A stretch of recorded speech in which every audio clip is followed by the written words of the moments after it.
Hi, this is Iris. I garden in Zone 6A. Today's date is June 19th, 2023. I just want to give you a sample of what gardening in our area looks like. The next few days are projected to be in the 80s, which is the first time.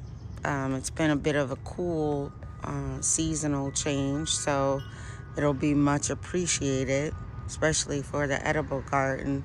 But here I wanted to just note I completed a Chelsea chop to the autumn joy sedums that enables them to create a thicker foliage for better production. So I took those clippings and put them just across the way to the other side of the fence. Now there were some there, maybe every other one was already established from last year, but this year I'm hoping it gets fuller and fuller, and then next year everybody will be in a good position to thrive. So this is what our space looks like as you come in or out of the gate. And then I'll just go lateral here to the front of our home. This is what you'll see, pardon my shadow, as you drive up to the property. We like the full foliage of the burning bushes and the Rose of Sharon. We haven't trimmed them up in any way, so it allows some privacy when we go to sit on the porch. My mom and dad enjoy sitting on the porch more than sitting in the back, so that's kind of funny. And then we have the front porch area. The foliage this year was supposed to be more of a white petunia situation in those baskets, but there's some pink. So it's fun though. My husband likes the colors, and I just want him to enjoy the ambiance. So you can see that the canna lilies are just coming in, and they promise to offer some nice, like high top fountain experience for the container plants. And then here is the shade garden becoming. You can tell the older hosta versus the younger ones.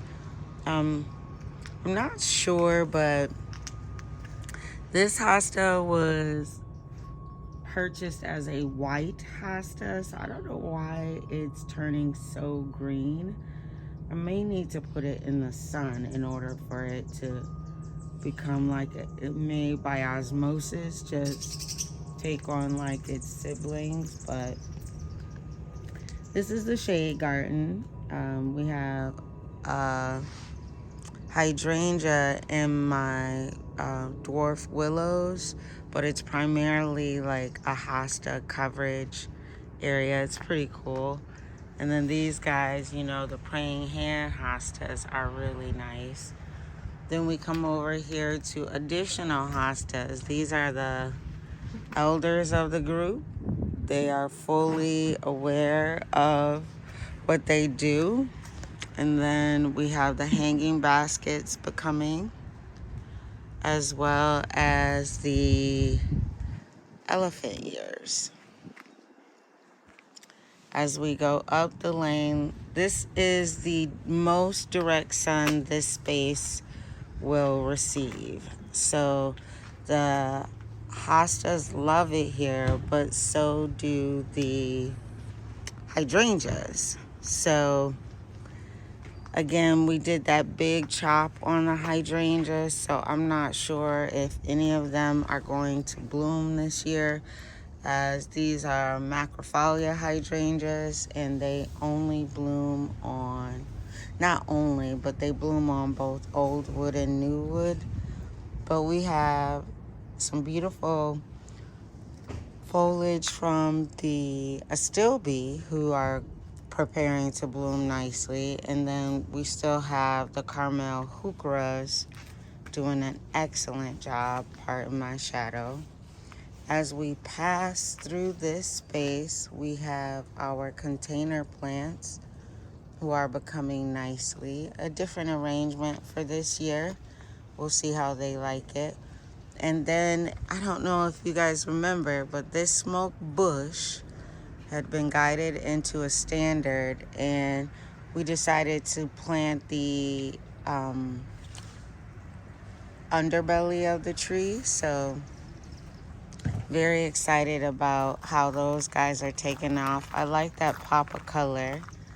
We'll come along the tree line to where we usually view the water features. You all were privy to the construction that was going on next door, so that this mural that I have on the fence was once on a separate stand, but you can see how it still goes along perfectly. We have the phantom hydrangea promising to put on a good show this year. And then you can see how the baskets weathered early hanging pretty well, very nicely actually. And then the container plants are filling in. These plants here hold our lemon and lime citrus plants. Right now they're taking care of some ground cover and grass, bluegrass for me, because under the phantom hydrangea was their home, and then we made another garden bed there. So maybe by next week I should be able to transplant those back to their appropriate location, and then have those citrus plants be able to have their own root space. Coming around, we have the umbrella with the lawn chairs, just trying something new, as nature has proven you can spray as much Scotch Guard as you want to, but I am powerful. So the sun can permeate anything, and I sprayed these guys pretty consistently over the winter, but although it hadn't been hot, the direct sun on them has transitioned the fabric a little. So I'm looking at ways to protect it and preserve it. So that's what those coverings are for. And then as we come back this way, we have the patio seating space. And those are, everything in that space is coming in nicely. I'm very excited about the hibiscus. I think we have a total of, there are 2 by the fountain, 1 in this space right there, and then another one right behind that white container. So when the peonies finishes blooming, that hibiscus is able to shine. And then there's another one right here. And then as I turn slowly, so you can see the seating spaces and the foliage, there is another hibiscus right there. So as far as the seasonal change of the garden, I am looking forward to what they have to offer. Between that and large givers like the dahlias, I think the garden should be in good view for the garden walk in our area on July 22nd. So 22nd and 23rd. Pardon the sun as I take you into the edible garden. You can see that the grapevine is doing very well this year. Hoping to harvest from there. These are the sky pencil hollies. This is their 3rd year, so they should really take off. And then this is the infamous, well, the petunia said, I know you're not gonna just ignore me, but loving the basket this year with the 2-tone. But the green stock, you know, as gardeners, you can really get into your hobby like anyone else. But when they said that the green stock now had drip irrigation, you could just plug into your drip line and not have to water it from the top. I said, who, what now? So very much enjoying these guys. You can see that the plants are really enjoying the potting as well as the direct watering. They're thriving very well. I see a spent strawberry right there, but I'm excited about what those guys are going to do. It's funny that these radishes at the bottom, I thought they would have taken the longest, but apparently not. Scooting down to, I dare not ignore. This is our royal cherry, royal cherry tree. And this is our first year.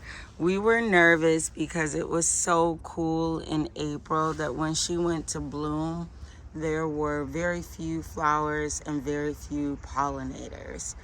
But that's our first group of cherries. So next year we should be, you know what I'm saying? I'm very excited. And then the espalier is still taking a fun amount of time. It's really fun to see these guys become. Unfortunately, that white moth came and took hold of our blackberry shrub, even though they were netted for minimal exposure to vermin.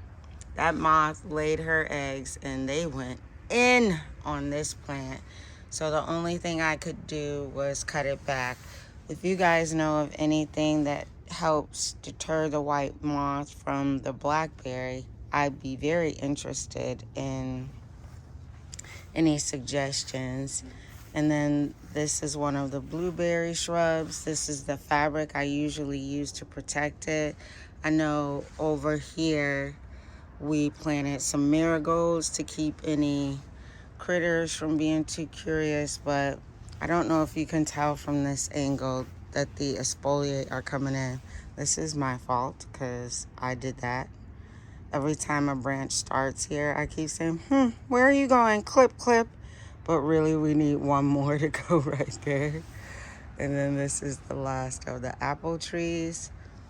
That's our gate entrance and exit. And then we're coming over this way. So I covered the potatoes only because I just wanted to make sure nothing was going in there. And then we have corn, white onions, red onions, and then the asparagus has gone to seed. This year's edible garden not draws me to pause, but as I said, we are having cooler weather than usual, so the starter plants from the house are starting off just a tad slower. It's June 19th, but I mean, I'm grateful. I have some amazing potential in these plants. I'm not sure if I've trellised this well enough. These are sugar snap peas, so I might have to get something bigger.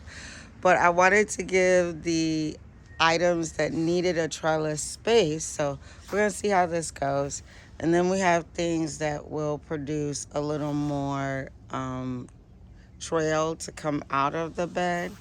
But I saw something on the sugar snap peas yesterday, and now I'm just nervous about insects right now. So I spray them, but my schedule doesn't allow me to be here every single day, like checking them. So I'm very, very concerned about it. But it's going to be what it's going to be. So then I also let the collards go to seed. That's one of the last of the baby plants.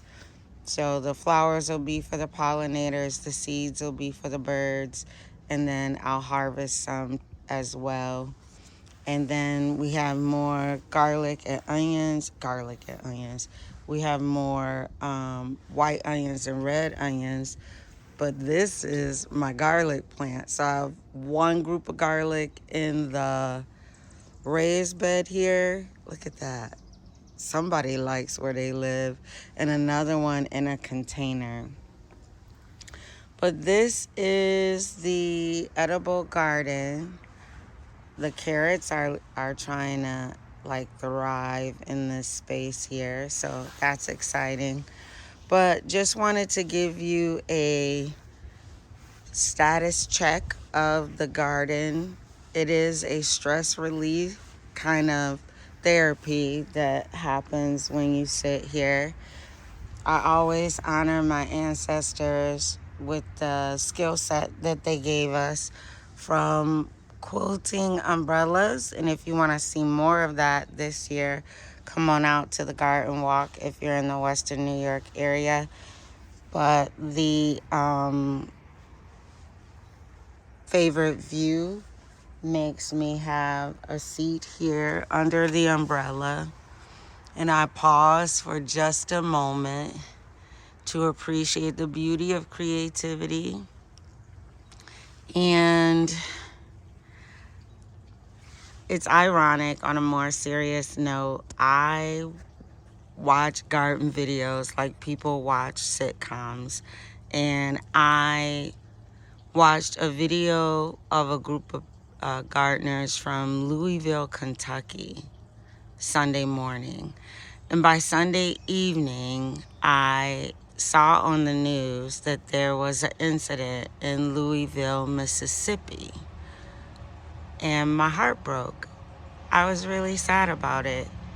And all I could think about is this beautification in your living space is such a gift and a mercy of your own creativity and ability to thrive. And there are people right here, just a few states away, who can't just be. So if you have a moment, say a prayer for the people in Louisville, Mississippi, that not only can they sit in their backyard and enjoy something without terrible things happening, but that justice would prevail for them and that injustice would discontinue. So on that note, I ask that you all go have a very good day, as Miss Tabitha Brown would say, and keep others in your thoughts and prayers. Take care. Bye.